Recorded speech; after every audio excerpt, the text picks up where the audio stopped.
საერთაშორისო საქველმოქმედო რალის მონაწილეები საქართველოში იმყოფებიან წელს სპორტულ აქციაში 11 მოხალისე ბაიკერი მონაწილეობს, მათ შორის არიან ქალებიც, მათ სტარტის 3 სექტემბერს ლონდონში აიღეს.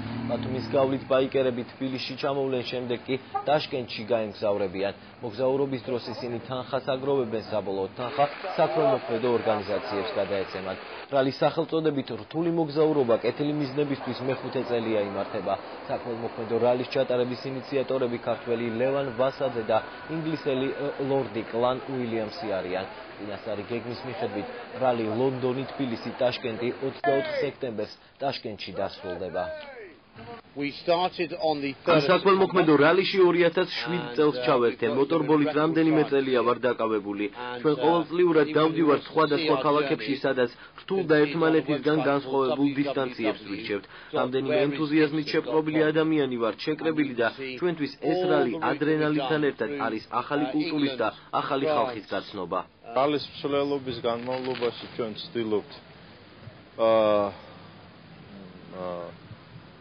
გავაკეთოთ რეკლამა საქართველოსი, დასავლეთის ქვეყნებში და რაღაც წინ წავწიოთ ჩვენი ქვეყნის იმიჯი და ასევე ვცდილობთ სხვადასხვა დონორებისგან შევაგროვოთ მცირე შემოწირულობები, რომლებიც საქართველოსა და ინგლისის გაჭირვებულ ბავშვთა სახლებს გადაეცემათ ხოლმე ყოველ წელს.